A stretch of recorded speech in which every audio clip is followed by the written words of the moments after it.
Hello friends, welcome to study master. Friends, ये हमारा जो है नेक्स्ट लेक्चर है एंशियंट हिस्ट्री का। इसमें हम डिटेल से पढ़ेंगे कि कौन कौन से पुराने समय पे जो साक्ष्य मिले थे, कौन कौन से यहाँ पर हमारे पास सोर्सेज हैं, कैसे हम एंशियंट हिस्ट्री के बारे में ज्यादा जानकारी प्राप्त कर सकते हैं।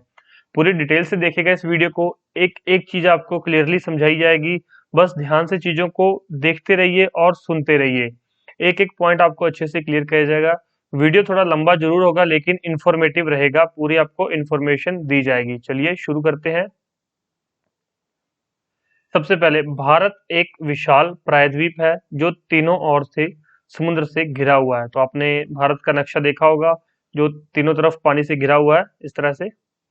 इसे आर्यावर्त, ब्रह्मवर्त या फिर हिंदुस्तान तथा इंडिया जैसे नामों से भी जाना जाता है। तो आर्यावर्त किसका नाम है? भारत का। ब्रह्मवर्त किसका नाम है? भारत का। हिंदुस्तान किसका नाम है? भारत का। और इंडिया, ये भी भारत का नाम है। तो अगर आपको एग्जाम में आर्यवर्त लिखा मिल जाए, ब्रह्मवर्त लिखा मिल जाए या फिर हिंदुस्तान लिखा मिल जाए, तो इन दो नामों से तो आप फेमिलियर होंगे, हिंदुस्तान, इंडिया। लेकिन आर्यवर्त, ब्रह्मवर्त, ये दो नाम और नोट डाउन कर लीजिए अपनी सूची में कि ये भी भारत के ही नाम है। ये भी आपके देश के एंशियंट नाम है, पुराने नाम है। नेक्स्ट चलते हैं। प्राचीन भूगोलवेताओं ने इसकी स्थिति के लिए चतुस्थान स्थितम शब्द का प्रयोग किया था। तो इसमें से कोई ऐसा क्वेश्चन नहीं बनता है, तो इतना इंपॉर्टेंट नहीं है ये पॉइंट आप छोड़ भी सकते हो। भारत की मूलभूत एकता के लिए भारतवर्ष नाम सर्वप्रथम पाणिनि की अष्टाध्यायी में आया है। तो ये जो अष्टाध्यायी है, ये संस्कृत का पहला व्याकरण ग्रंथ है। और ऐसा ना हो कि आप ये लेक्चर देखने के बाद एकदम सत्ते में आ जाए कि यार इतनी इन्फॉर्मेशन एक साथ मैं कैसे याद करूं, या फिर मुझे तो कुछ पता ही नहीं था। कोई बात नहीं, आपको अगर कुछ पता नहीं था तो धीरे धीरे आपको सारी चीजें समझ में आ जाएंगी। ये जो लेक्चर है, इसमें पूरी एंशियंट हिस्ट्री का आपको ओवरव्यू दिख जाएगा कि पूरी प्राचीन इतिहास में कौन सी चीजें कहाँ से इतिहास के अंदर आई थी, क्योंकि हम यहाँ पर पढ़ने के जा रहे हैं कि हमें इतिहास के बारे में कहाँ कहाँ से पता चलता है। तो भारत की मूलभूत एकता के लिए भारतवर्ष नाम सर्वप्रथम पाणिनि की अष्टाध्यायी में आया था। तो अष्टाध्यायी संस्कृत का पहला व्याकरण ग्रंथ है। अगर आपसे पूछा जाए कि संस्कृत का पहला व्याकरण ग्रंथ कौन सा है, तो वो है कौन सा है? अष्टाध्यायी। आगे आएगा, डिस्कस करेंगे। और अष्टाध्यायी को किसने लिखा था? तो ये पाणिनि ने लिखा था। ये एक राइटर है, पाणिनि। पाणिनि ने लिखा था अष्टाध्यायी को, और अष्टाध्यायी में भारतवर्ष का उल्लेख किया गया है। अगर आपसे कोई पूछ ले कि भारतवर्ष का सर्वप्रथम उल्लेख किस ग्रंथ में किया गया या फिर किस में किया गया, तो अष्टाध्यायी में किया गया है। ठीक है, याद रखेंगे। भारतवर्ष का प्रथम उल्लेख या प्रथम बार जिक्र कहाँ पर किया गया? अष्टाध्यायी में। अष्टाध्यायी किसने लिखी थी? पाणिनि ने। और अष्टाध्यायी संस्कृत का व्याकरण ग्रंथ है। नेक्स्ट, देश का नाम भारत नामकरण ऋग्वैदिक काल के प्रमुख जन भरत के नाम पर किया गया था। तो जब हम जन पढ़ेंगे, जनपद पढ़ेंगे, 16 जनपद हैं, तो उनमें से एक जो है ऋग्वैदिक काल के जो प्रमुख जन थे, वो क्या नाम था उनका? भरत। तो भरत के नाम पर ही भारत, जो आपके देश का नाम है, हमारे देश का नाम है, भारत रखा गया। तो किसके नाम पर? भरत के नाम पर रखा गया भारत। यूनानियों ने भारतवर्ष के लिए इंडिया शब्द का प्रयोग किया गया था। तो याद रखना, यूनानियों ने भारतवर्ष के लिए इंडिया शब्द का प्रयोग किया, जबकि मध्यकालीन लेखकों ने इस देश को हिंद अथवा हिंदुस्तान नाम से संबोधित किया। तो यूनानियों ने क्या कहा? इंडिया। और मध्यकालीन लेखकों ने जो कि हिंद अथवा हिंदुस्तान लिखा। हिंद अथवा हिंदुस्तान किन्होंने लिखा? मध्यकालीन लेखक। आगे बात करेंगे कौन कौन से मध्यकालीन है, कौन कौन से यूनान से आए थे, तो वो सारे डिस्कस में करूंगा डिटेल में। अब हमने जब शुरुआत की थी लेक्चर की, पहले लेक्चर की, वहां पर मैं बताया था कि ऐतिहासिक स्रोत के आधार पर इतिहास को 3 भागों में बांटा गया है। डिटेल में बताया था। प्राक इतिहास, पाषाण इतिहास, पुरापाषाण, मध्यपाषाण, नवपाषाण, और प्राक इतिहास और देखिए औद ऐतिहासिक और ऐतिहासिक काल। 3 भाग किस तरह से थे हमने बताए थे। अब हम बात करते हैं जो ऐतिहासिक स्रोत हैं। प्राचीन भारतीय इतिहास के 3 स्रोत हैं, कौन कौन से? पुरातात्विक साक्ष्य, साहित्यिक साक्ष्य और विदेशियों के वृत्तांत। एक बार इनको ओवरव्यू देख लेते हैं, क्या मतलब है। पुरातात्विक साक्ष्य, कुछ चीजें मिली हैं, कुछ प्राथमिक साक्ष्य, जैसे कुछ औजार मिले हैं, कुछ और वहाँ उनके सामान बच गए थे, कुछ सिक्के, कुछ अभिलेख, कुछ मूर्तियां, कुछ चित्र, वो यहाँ पर पुरातात्विक साक्ष्य है। इस इनके बारे में डिटेल में पढ़ेंगे आगे पुरातात्विक साक्ष्य के अंदर। दूसरे हैं साहित्यिक साक्ष्य। साहित्यिक मतलब जो लिखित रूप में है। ये दो तरह के, एक तो है धार्मिक, एक अधार्मिक। धार्मिक में तो ग्रंथ हो गए, और अधार्मिक में जो कुछ पुस्तकें हो गई, कुछ रचनाएं हो गई। तो लिखित में आगे दो हैं, साहित्यिक में है लिखित, लिखित में दो, धार्मिक और अधार्मिक। और तीसरा है विदेशियों के वृत्तांत। अब वृत्तांत का मतलब क्या होता है? विदेशियों की पुस्तकें, या फिर उन्होंने कोई रचना की है, कुछ लिखा है, कोई बुक लिखी है, कोई कहानी लिखी है, तो विदेशियों ने जो जो चीजें लिखी हैं उनको बोलते हैं विदेशियों के वृत्तांत। तो इतिहास कौन कौन से, तीन तरह के मुख्य है इतिहास यहाँ पर हमें स्रोत हैं कौन कौन से? पुरातात्विक साक्ष्य, साहित्यिक साक्ष्य और विदेशियों के वृत्तांत। तो इनको आगे डिटेल में पढ़ेंगे, और इनसे कौन कौन से महत्वपूर्ण प्रश्न बनते हैं एग्जाम में, कौन कौन से आपसे क्वेश्चन पूछे जाएंगे वो डिटेल में जानेंगे। और आपको सारी चीजें याद रखनी पड़ेंगी, याद रहेगा। मैं आपको ये चीज गारंटी देता हूँ कि 100% जो आपका एग्जाम है वो हमारी वीडियोस में से और हमारे स्टडी मटेरियल में से आएगा।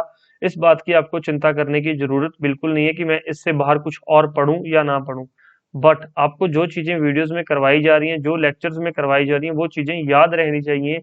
याद करना, उनको याद रखना ये आपकी जिम्मेवारी है, याद करवाना हमारी जिम्मेवारी है, लेकिन उन चीजों को याद रखना आपकी जिम्मेवारी है। तो हम अपनी जिम्मेवारी अच्छी तरह निभाएंगे, आप भी अपनी जिम्मेवारी अच्छी तरह निभाना।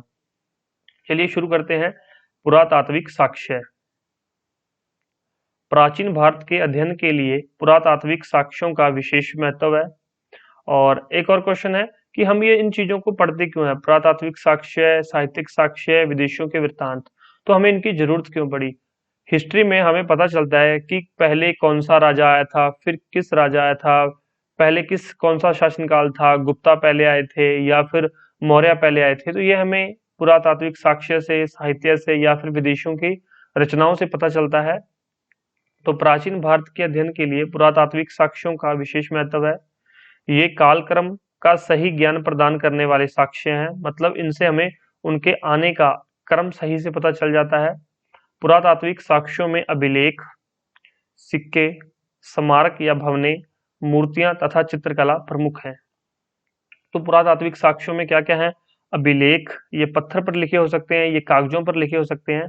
अभिलेख किसी के द्वारा लिखी हुई कोई चीज, अभिलेख पत्थरों पर लिखे हो सकते हैं, कागजों पर लिखे हो सकते हैं, पत्तों पे भी लिखे हो सकते हैं, ताम्र पत्र बोलते हैं। और पुरातात्विक साक्ष्यों में अभिलेख, दूसरे हैं सिक्के, तीसरे है स्मारक या फिर भवनें, चौथी है मूर्तियां और पांचवी है चित्रकला। तो 5 तरह के पुरातात्विक साक्ष्य हैं। और इसके अलावा अगर आपको कोई नाम मिल जाए वहां पर कि निम्न में से कौन से पुरातात्विक साक्ष्य हैं, तो सिर्फ इनके अलावा कोई भी नाम हो तो वो फिर गलत है। ये चारों है, पांचों, अभिलेख, सिक्के, स्मारक, मूर्तियां, चित्रकला, तो ये कुछ पुरातात्विक साक्ष्य हैं।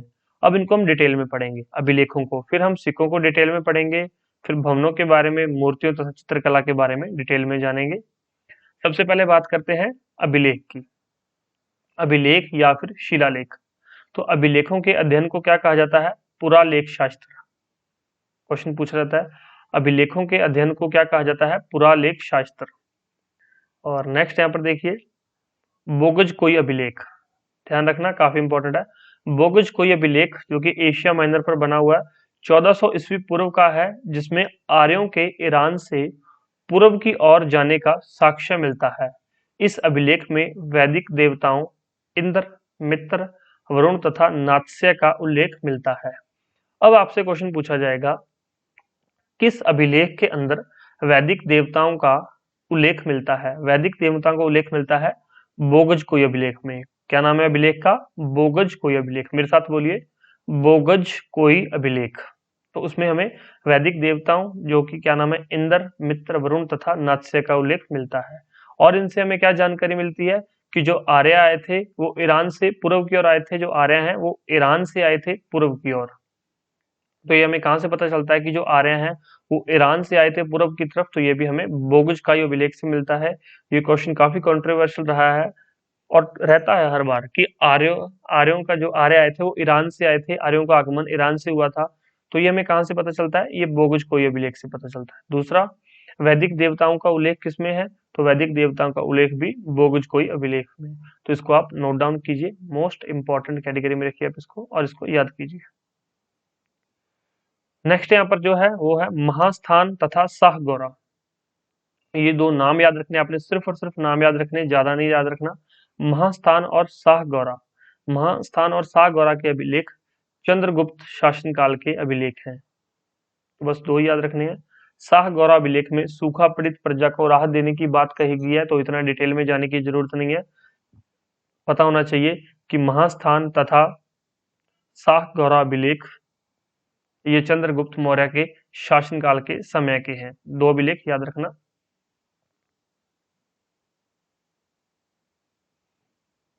नेक्स्ट यहाँ पर जो है महास्थान अभिलेख से चंद्रगुप्त मौर्य के समय के ग्रामीण प्रशासन की जानकारी मिलती है। तो जब हम मौर्य काल पढ़ेंगे, मौर्य का टाइम पीरियड पढ़ेंगे, तब आपको डिटेल में उनकी प्रशासन की जानकारी देंगे। वहां पर ग्रामीण बस्तियां किस तरह से थी, प्रजा किस तरह से रहती थी, वहां पे धर्म कौन सा चलता था, सारी चीजें डिटेल में बात करेंगे। तो आपको बस ज्यादा इसमें कंफ्यूज होने की जरूरत नहीं है। नेक्स्ट यहाँ पर है मास्की तथा गुर्जरा में स्थापित अभिलेखों में अशोक के नाम का स्पष्ट उल्लेख मिलता है।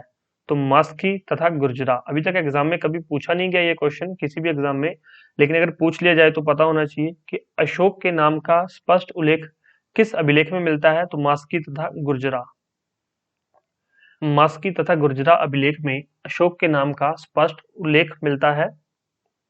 और नेतुर तथा उड़ेगोलम के अभिलेखों में भी अशोक के नाम का उल्लेख है, तो ये ज्यादा इंपॉर्टेंट नहीं है। मास्की तथा गुर्जरा इंपॉर्टेंट है, ध्यान रखना। और नेक्स्ट देखिए यहाँ पर अशोक के अभिलेखों को सबसे पहले पढ़ने का श्रेय जेम्स प्रिंसेप को जाता है। ये मोस्ट इंपॉर्टेंट है, वेरी वेरी इंपॉर्टेंट, वीवीआई कर लीजिए इसको। तो सबसे पहले अशोक के अभिलेखों को किसने पढ़ा था? जेम्स प्रिंसेप ने। याद रखेंगे, सबसे पहले अशोक के अभिलेखों को किसने पढ़ा? जेम्स प्रिंसेप ने। कब पढ़ा था? 1837 ईस्वी में। और जो पूछा जाता है क्वेश्चन, अशोक के अभिलेख किस भाषा में लिखे हुए थे? तो अशोक के अभिलेख जो है ब्राह्मी लिपि के अंदर लिखे हुए थे। ब्राह्मी लिपि में उत्कीर्ण है, ब्राह्मी लिपि में लिखे हुए थे। तो जेम्स प्रिंसेप ने कौन सी भाषा पढ़ी थी? ब्राह्मी लिपि को पढ़ा था। तो सबसे पहले 1837 में अशोक के अभिलेखों को पढ़ने का श्रेय किसे जाता है? जेम्स प्रिंसेप को। ये जेम्स प्रिंसेप मोस्ट इंपॉर्टेंट है, आप इसको नोट डाउन कीजिए अपने पास, सेल्फ नोट्स बनाइए इसके।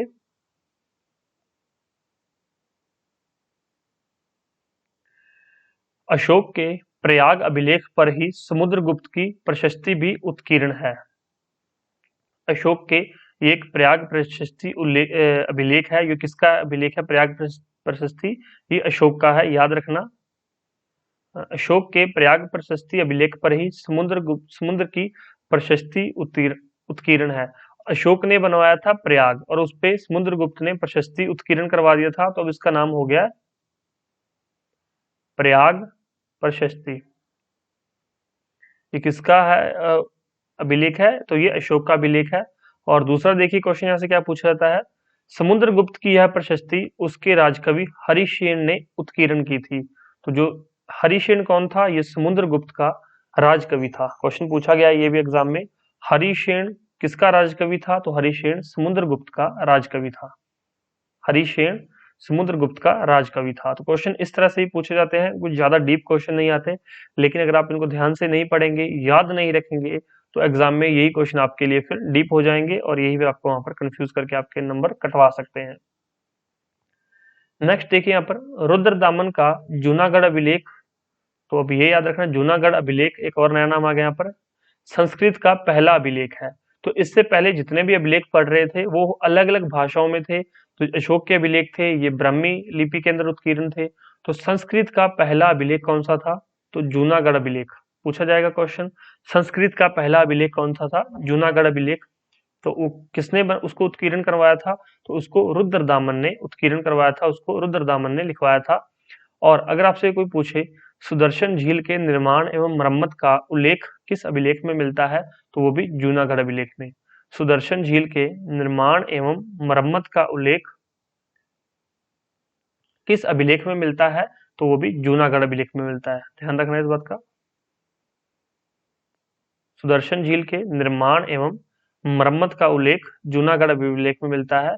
और जूनागढ़ अभिलेख ये किसने बनवाया था, उत्कीर्ण करवाया था जूनागढ़ अभिलेख? तो ये रुद्रदामन ने। काफी इंपॉर्टेंट है, इसलिए मैं आपको स्क्रीन पर लिख कर भी दिखा रहा हूँ। रुद्रदामन, याद रखना।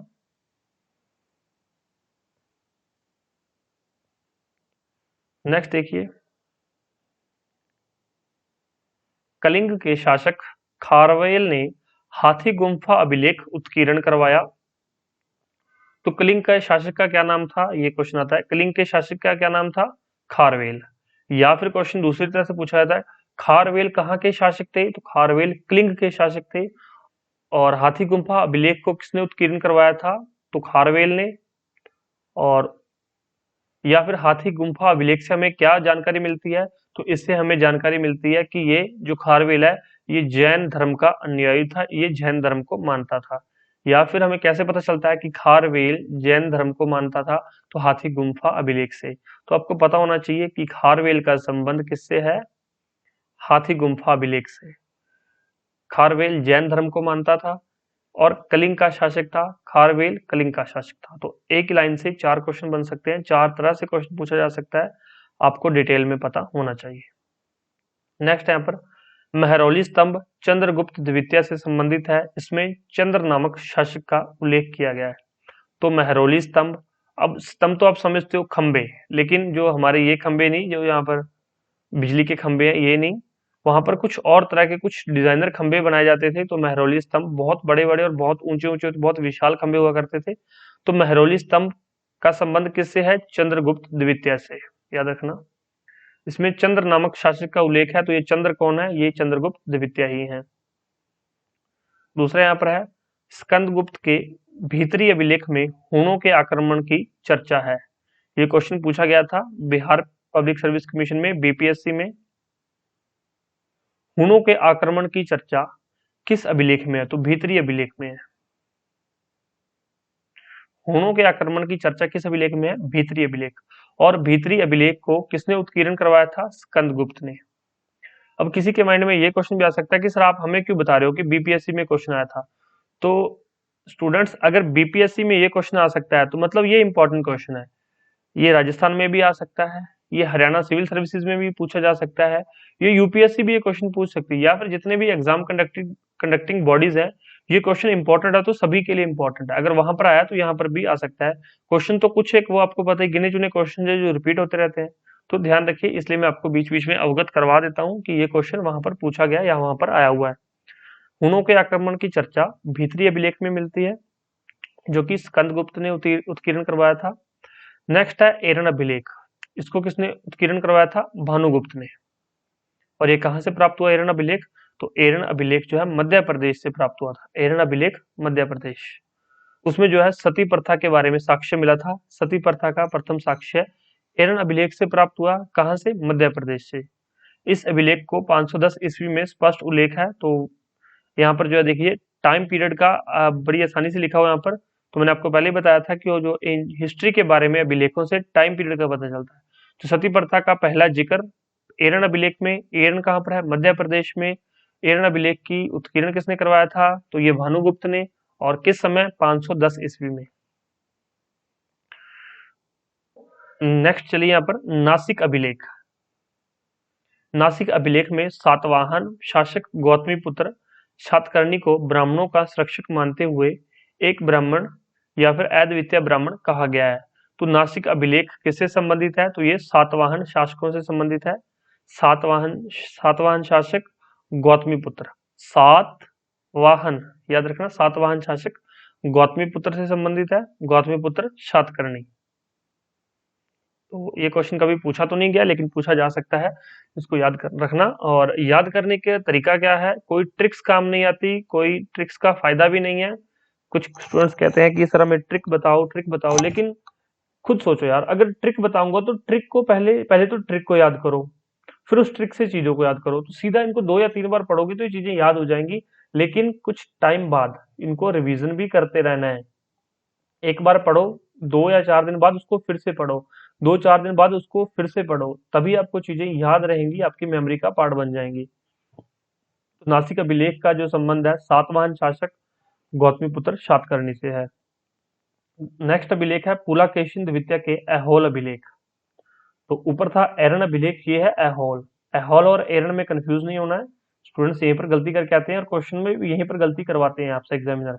ऐहोल अभिलेख पुलाकेशिन द्वितीय ने उत्कीर्ण किया और लिखा किसने है? रवि कृति ने। ये पूछा गया है कि एरन ऐहोल अभिलेख को किसने लिखा था? रवि कृति ने। इसमें हर्ष एवं पुलाकेशिन के संघर्ष का वर्णन मिलता है। तो हर्ष और पुलाकेशिन के 512 ईस्वी में यहाँ पर उनके बीच में संघर्ष हुआ था, जिसमें कि हर्ष की हार हो गई थी। इसमें हर्ष को पराजय का सामना करना पड़ा था।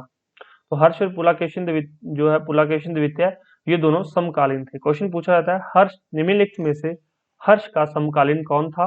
तो पुलाकेशिन द्वितीय। 512 ईस्वी के आसपास की बात है ये। हर्ष और पुलाकेशिन में युद्ध हुआ था और उसमें हर्ष को हार का सामना करना पड़ा था, हर्ष को पराजय का सामना करना पड़ा था। तो पुलाकेशिन द्वितीय काफी स्ट्रॉन्ग शासक थे। अब यहां तक हमने अभिलेखों के बारे में सारा कुछ पढ़ लिया है। तो अभिलेख आपको रिवाइज करने हैं, अभिलेख आपको याद कर लेने हैं। नेक्स्ट हम चलते हैं सिक्कों की तरफ। अभिलेख काफी इंपॉर्टेंट है, आप इनको एक पेज पर लिख सकते हो या फिर कोई नोटबुक लगा लीजिए। सेल्फ नोट्स जरूर बनाया करो, जो मैं यहाँ पर आपको बताता हूँ तो वो आपको यहाँ पर सेल्फ नोट कर लिया करो, सेल्फ नोट्स प्रिपेयर कर लिया करो छोटे से। बाकी मैं ये पीडीएफ भी आपको प्रोवाइड करवाऊंगा, जहाँ पर लेक्चर्स आप देख रहे हो हमारे सर्वर पर, वहां पर आपको जो है पीडीएफ का नीचे डाउनलोड पीडीएफ का ऑप्शन मिल जाएगा, वहां पे जाके आप ये पीडीएफ भी असेस कर सकते हो। डाउनलोड पीडीएफ में जाके ये पीडीएफ आपको मिल जाएगी लेक्चर के बाद। लेकिन मैं चाहता हूँ कि आप सेल्फ नोट लिखो ताकि आपको चीजें ज्यादा समय तक, लंबे समय तक याद रहें। इससे आप ही का फायदा है, हमें कोई ज्यादा फायदा नहीं होने वाला कि अगर आप सेल्फ नोट प्रिपेयर करेंगे या नहीं करेंगे। नेक्स्ट बात करते हैं सिक्कों के बारे में। सिक्के, सिक्कों के अध्ययन को न्यू न्यूमैस्मेटिक्स न्यूमैस्मेटिक्स कहा जाता है या फिर मुद्रा शास्त्र कहा जाता है। जैसे अभिलेख अभिलेख शास्त्र कहा गया था, वैसे यहाँ पर मुद्रा शास्त्र कहा जाता है। भारत के प्राचीनतम सिक्कों पर केवल चिन्ह उत्कीर्ण होते थे, सिर्फ वहां पर साइन उत्कीर्ण होते थे और कोई लेख नहीं लिखा होता था। उनमें पंच मार्क्ड, ये पंच मार्क्ड मतलब उनका कोई मार्का, कोई स्टार मान लीजिए, कोई स्वास्तिक मान लीजिए, उनको सिर्फ और सिर्फ पंच मार्क होते थे, कुछ लिखा नहीं होता था। या फिर आहत सिक्के कहा गया है। तो ये जो पुराने समय के भारत के प्राचीन सिक्के हैं, उनको पंच मार्क्ड सिक्के या फिर आहत सिक्के कहा गया है। और आहत सिक्कों को ऐतिहासिक ग्रंथों में कार्षापण कार्षापण कहा गया है। कार्षापण क्या होते हैं? ये पंच मार्क्ड सिक्के या फिर आहत सिक्के हैं, जो अधिकांश किसके बने होते थे? जो अधिकांश चांदी के बने होते थे। याद रखना, पुराने समय में अधिकांश सिक्के जो है चांदी के बने होते थे। उसके बाद अलग अलग शासक आए, उन्होंने अलग अलग तरह के सिक्के चलाए थे। देखते हैं यहाँ पर शासकों की आकृति वाले सिक्कों का प्रचलन सर्वप्रथम हिंदू यूनानी शासकों के समय प्रारंभ हुआ। तो शासकों की आकृति वाले मतलब सिक्कों पर शासकों की आकृति बनी होती थी, तो उनका प्रचलन सबसे पहले किसने किया था? हिंदू यूनानियों ने।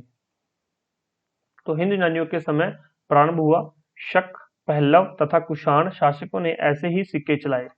अभी टेंशन नहीं लेना कि मुझे शक नहीं पता, मुझे पल्लव नहीं पता, मुझे कुषाण शासक नहीं पता। जैसे जैसे हम एंशियंट हिस्ट्री की तरफ बढ़ेंगे, डे बाय डे आपको लेक्चर्स मिलेंगे, आपको एक एक चीज क्लियर हो जाएगी कि शक कब आए थे, पल्लव कब आए थे, इनके राजा का क्या नाम था, कुषाणों में कौन कौन से राजकुमार थे, कौन कौन से पावरफुल राजा थे, हिंदू यूनानियों में कौन कौन से पावरफुल राजा थे, शकों में कौन कौन से पावरफुल राजा थे। तो सारी चीजें आपको, अशोक किस काल का था, चंद्रगुप्त द्वितीय किस काल से थे, सारी चीजें डिटेल में बताएंगे। सो भी घबराने की जरूरत आपको नहीं है। भारत में सबसे पहले स्वर्ण सोने के सिक्के किसने चलाए थे? हिंदू यूनानी शासकों ने। ये क्वेश्चन बहुत बार पूछा गया है, जितनी बार कहूँ उतनी बार कम है। ये क्वेश्चन तो मतलब मोस्ट इंपॉर्टेंट कैटेगरी में है। भारत में सबसे पहले सोने के सिक्के किसने चलाए थे? हिंदू यूनानियों ने। ठीक है, याद रखेंगे आपको इसको। कनिष्क के सिक्कों से पता चलता है कि वह बौद्ध धर्म का अनुयायी था। अब हमें पता चला कि जो कनिष्क है ये बौद्ध धर्म को मानता है। ये हमें कैसे पता चला? ये हमें सिक्कों से पता चला। तो इसलिए हमें एंशियंट हिस्ट्री के बारे में जानकारी प्राप्त करने के लिए सिक्कों का अध्ययन भी जरूरी है। तो हमें कहाँ से पता चलता है कि जो कनिष्क है वो बौद्ध धर्म का अनुयायी है? तो सिक्कों से पता चलता है। ध्यान रखना इस बात का कि कनिष्क किस धर्म का अनुयायी था? वो बौद्ध धर्म का अनुयायी था, वो बौद्ध धर्म को मानता था। अगर आपसे कोई क्वेश्चन पूछ ले कि कनिष्क किस धर्म को मानता था, तो ये नहीं कहना कि मुझे क्या पता, मैंने इतना कौन सा पढ़ा है। तो कनिष्क बौद्ध धर्म को मानता था। हमें कैसे पता चला? क्योंकि जब हम सिक्कों के बारे में जानकारी इकट्ठी कर रहे थे तब हमें पता चला कि कनिष्क बौद्ध धर्म का अनुयायी था। नेक्स्ट यहाँ पर चंद्रगुप्त द्वितीय ने शासकों पर जीत के उपलक्ष्य में चांदी के, सॉरी यहाँ पर शासकों नहीं है, चंद्रगुप्त द्वितीय ने शकों पर जीत के उपलक्ष्य में चांदी के सिक्के चलवाए थे। चांदी के सिक्के प्राय पश्चिमी भारत में प्रचलित थे। तो यहाँ पर जो है वेस्टर्न भारत, पश्चिमी भारत में आप देख सकते हो पूर्व, पश्चिम, उत्तर और दक्षिण। तो जो पश्चिम भारत है यहाँ पर पंजाब, हरियाणा और जम्मू कश्मीर, ये जम्मू थोड़ा ऊपर की तरफ चला गया, हिमाचल, उत्तराखंड, राजस्थान, तो ये सारी चीजें यहाँ पर क्या है, पश्चिम में आ जाती हैं। तो पश्चिम की तरफ यहाँ पर जो है सिक्के, चांदी के सिक्के चलाए थे किसने? चंद्रगुप्त द्वितीय ने। तो क्वेश्चन पूछा जाता है और क्वेश्चन आता भी है, चंद्रगुप्त द्वितीय ने चांदी के सिक्के किस उपलक्ष्य में चलाए थे? तो शकों पर जीत के उपलक्ष्य में। तो शक वहां पर अलग जो राजा थे शक, तो वो मैं आपको डिटेल में बताऊंगा। समुद्रगुप्त के एक सिक्के में उसे वीणा बजाते हुए दर्शाया गया है। तो समुद्रगुप्त जो है एंशियंट हिस्ट्री में, प्राचीन इतिहास में वीणाकार थे। और औरंगजेब जो है ये आपके मध्यकालीन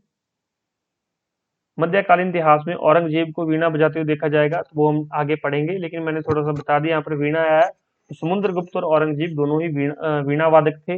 ये वीणा को अच्छे से बजा लेते थे। समुद्रगुप्त एंशियंट हिस्ट्री थे, औरंगजेब मध्यकालीन हिस्ट्री से। तो एक सिक्के पर उनको वीणा बजाते हुए देखा गया है। कुछ गुप्तकालीन सिक्कों पर अश्वमेध पराक्रम शब्द उत्कीर्ण है। और ये इतना ज्यादा डिटेल में जाने की जरूरत नहीं है, बस ये देख लीजिए कि समुद्रगुप्त को एक सिक्के पर वीणा बजाते हुए देखा गया। तो समुद्रगुप्त किस चीज में निपुण थे? तो वो वीणा वादक में निपुण थे, वो वीणा को बजा लेते थे। सर्वाधिक शुद्ध स्वर्ण मुद्राएं कुषाणों तथा सबसे अधिक स्वर्ण मुद्राएं गुप्तों ने जारी की थी। मोस्ट इंपॉर्टेंट, सबसे पहले सिक्के किन्होंने चलाए थे? सोने के सिक्के, सोने के सबसे पहले सिक्के किसने चलाए थे? हिंदू यूनानियों ने। सर्वाधिक शुद्ध सोने की मुद्राएं किसने चलाई थी? कुषाणों ने। और सबसे अधिक सोने की मुद्राएं किसने चलाई थी? गुप्त काल ने। इसलिए तो इसको स्वर्ण युग कहा जाता है, स्वर्ण युग, सोने का युग, गुप्त काल को, क्योंकि यहाँ पर सबसे ज्यादा सोने की मुद्राएं ही चलाई थी। नेक्स्ट देखिए यहाँ पर कई गणराज्यों, पांचाल, मालवा तथा युद्धे का पूरा इतिहास सिक्कों के आधार पर सामने आया है। अदरवाइज इनके बारे में कोई इतिहास के बारे में कोई लेख नहीं है, लेकिन सिक्कों से इनका इतिहास सामने आया है। जबकि हर्ष, चालुक्य, राष्ट्रकूट, पाल तथा परिहारों के सिक्के नगण्य संख्या में प्राप्त हुए हैं। तो इनके बारे में ज्यादा सिक्के हमें नहीं मिले हैं। तो ये जितने भी हैं यहाँ पर हम पढ़ेंगे, हर्ष के बारे में पढ़ेंगे, चालुक्य, राष्ट्रकूट, पाल, प्रतिहार, इन सभी के बारे में आगे हम बाकी वीडियोस में डिटेल में जानेंगे। तो अभी तक अगर आपको नहीं भी पता है तो ज्यादा चिंता करने का विषय भी नहीं है। भारत के विभिन्न भागों, विशेषकर अरिकामेडु में रोमन सिक्के काफी मात्रा में प्राप्त हुए हैं। तो जो अरिकामेडु एक जगह है, वहां पर रोमन सिक्के काफी मात्रा में मिले हैं, लेकिन आज तक अभी भी ये क्वेश्चन नहीं पूछा गया। लेकिन पूछा जाए तो पता होना चाहिए कि अरिकामेडु में कौन से सिक्के मिले थे? रोमन सिक्के। अब तक हमने दो चीजें पढ़ी, एक अभिलेख और दूसरा सिक्के।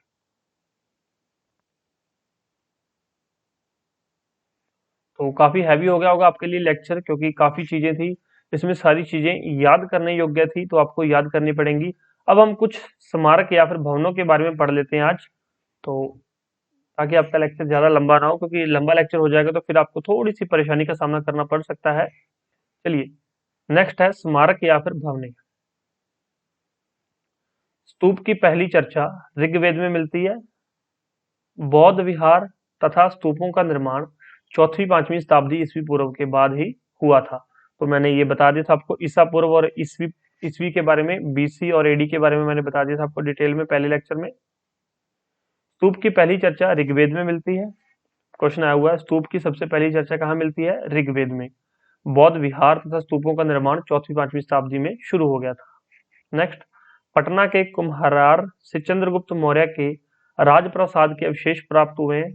तो ज्यादा चिंता का विषय नहीं है, ये कभी क्वेश्चन नहीं पूछा गया यहाँ से, लेकिन अगर पूछा जाए तो पता होना चाहिए कि कुम्हरार जगह कहाँ पर है। अगर कोई बिहार से है तैयारी कर रहा है यहाँ पर, तो वो उनको पता होना चाहिए कि कुम्भरार कहाँ पर है, ये पटना के अंदर है। ये मोस्ट इंपॉर्टेंट पॉइंट है यहाँ पर। अशोक ने बराबर की पहाड़ी में 3 गुफाओं का निर्माण कर उन्हें आजीवक संप्रदाय के अनुयायियों को प्रदान किया। अब 3 गुफाएं, उन्होंने 3 गुफाओं का निर्माण करवाया था। कहाँ पर करवाया था? बराबर की पहाड़ी पर। अशोक ने 3 गुफाओं का निर्माण करवाया था। कहाँ पर? बराबर की पहाड़ी पर। ये गुफाओं के नाम याद रखिए। सुदामा गुफा, पहला नाम है सुदामा गुफा, दूसरी है कर्ण गुफा, कर्ण चौपड़, और तीसरी है विषव झोपड़ी। ये गुफाएं थी सुदामा गुफा, कर्ण चौपड़ तथा विषव झोपड़ी। क्वेश्चन पूछा जाएगा, निम्नलिखित में से अशोक ने किस गुफा का निर्माण नहीं करवाया है? तो वहां पर अगर लिखा आ जाए कि गोपिका, तो गोपिका का निर्माण अशोक ने नहीं करवाया। अशोक ने सिर्फ 3 गुफाओं का निर्माण करवाया था। कौन कौन सी? सुदामा गुफा, कर्ण चौपड़ तथा विषव झोपड़ी। अगर आपसे क्वेश्चन पूछ ले कि कर्ण चौपड़ का निर्माण किसने करवाया, तो अशोक ने करवाया। विषव झोपड़ी का निर्माण किसने करवाया? अशोक ने करवाया। सुदामा गुफा का निर्माण किस पहाड़ी पर करवाया गया? तो बराबर की पहाड़ी पर।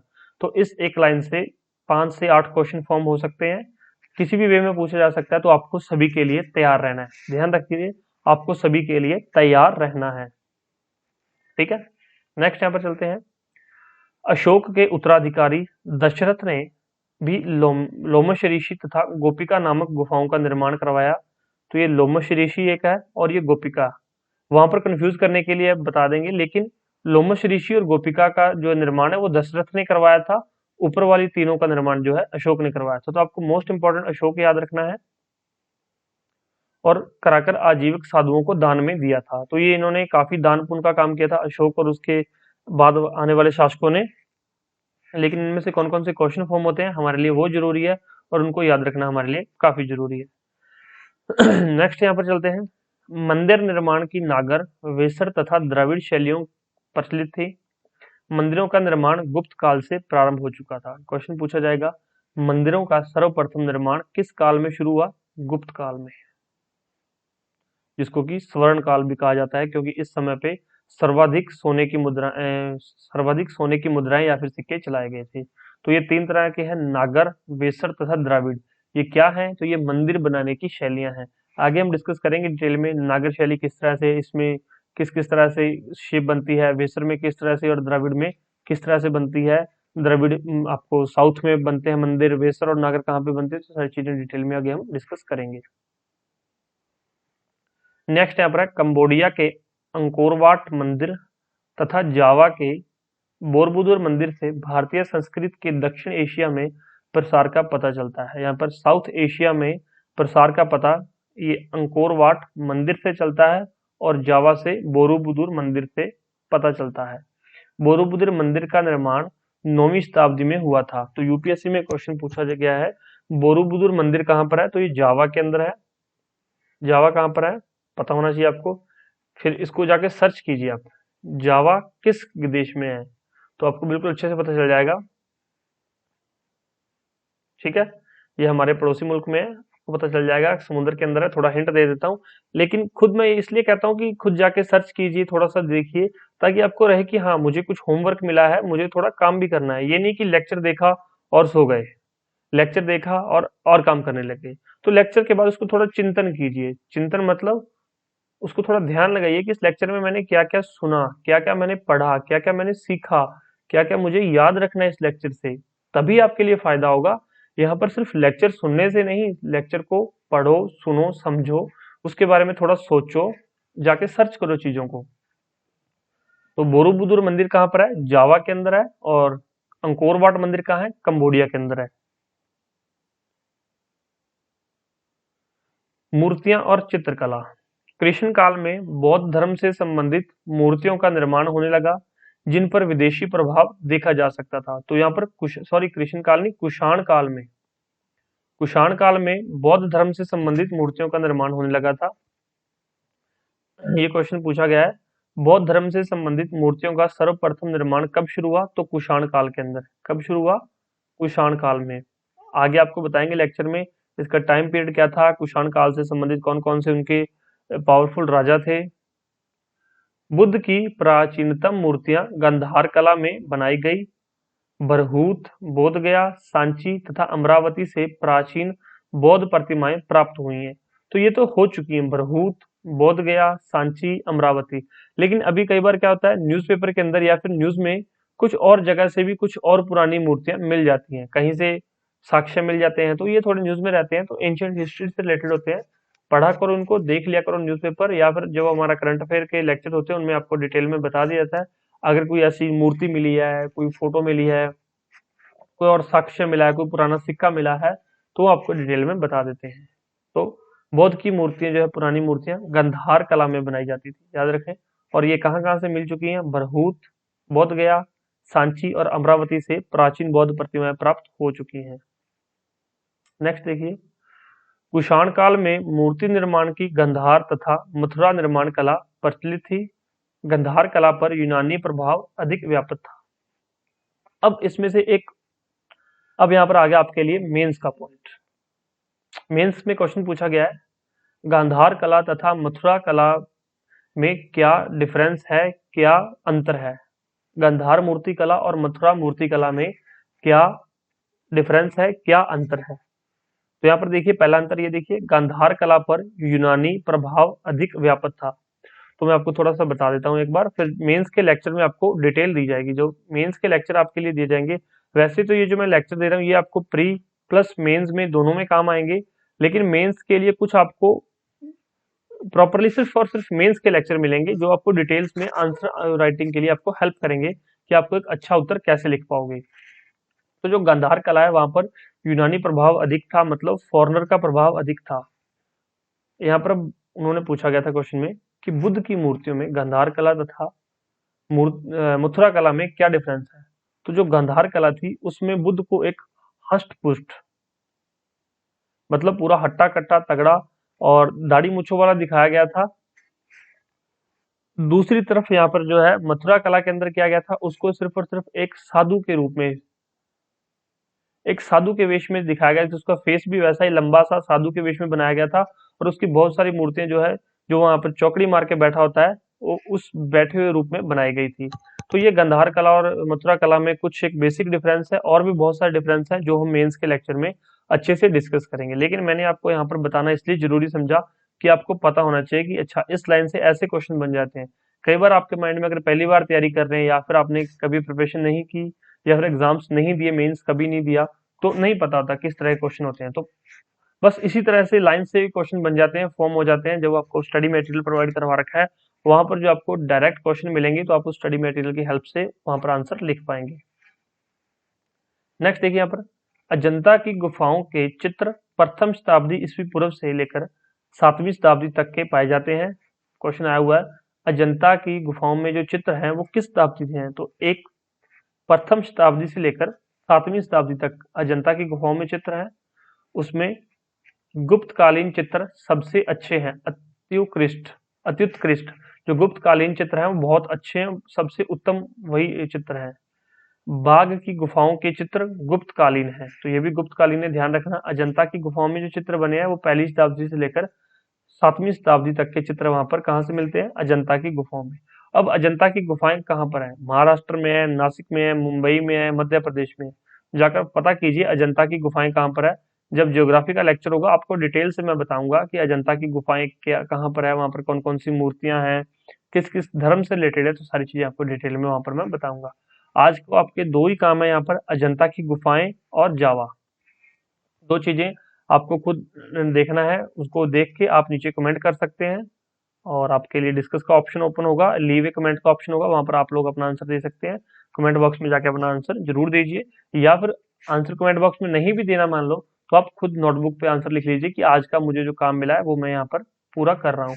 तो ये थे हमारे कुछ साक्ष्य, पुरातात्विक साक्ष्य, साहित्यिक, और दूसरे जो है यहाँ पर रह गए हैं, वो हम बाद में नेक्स्ट वीडियो के अंदर कवर करेंगे, क्योंकि ये लेक्चर हमारा 40 मिनट का हो गया अराउंड। और अगर मैं पूरा आपको डिटेल में करवा दूंगा तो 2 घंटे का लेक्चर हो जाएगा, फिर उसके बाद आपको चीजें याद नहीं रहेंगी। अब आपका काम क्या है, इस लेक्चर को सुनो, समझो, और 2 या 3 दिन बाद इस लेक्चर को 1 या 2 बार जरूर देख लेना, और एक वीक बाद फिर से देख लेना। अगर आपने इस लेक्चर को 4 से 5 बार देख लिया, तो सारी चीजें, मैं प्रॉमिस करता हूँ, ये सारी चीजें आपकी पर्सनैलिटी का पार्ट बन जाएंगी। जब कोई पूछेगा कि हाँ करण चौपड़, इसका निर्माण किसने करवाया था? विश्व झोपड़ी, इसका निर्माण किसने करवाया था? हाथी गुम्फा अभिलेख, एक एक अभिलेख आपको याद रहेगा। रुद्र दमन अभिलेख, इसका निर्माण किसने करवाया था? कहाँ पर है? एहोल अभिलेख। जो मैं बोल रहा हूँ आपके शायद अभी याद नहीं भी समझ में आ रहा होगा, तो ये सारे अभिलेखों के बारे में आपको डिटेल में पता चल जाएगा, तो आपको चीजें भी याद रहेंगी। तो आप याद करिए, और कोई भी क्वेरी हो तो आप हमसे पूछ सकते हो। आप हमारे ये जो नंबर है यहाँ पर, क्वेरी यहाँ पर आप पता कर सकते हो। अगर आपको कोई भी डाउट है तो यहाँ पर आप पता कर सकते हो, कमेंट बॉक्स में भी पता कर सकते हो। Thank you so much, take care, bye bye, God bless you all.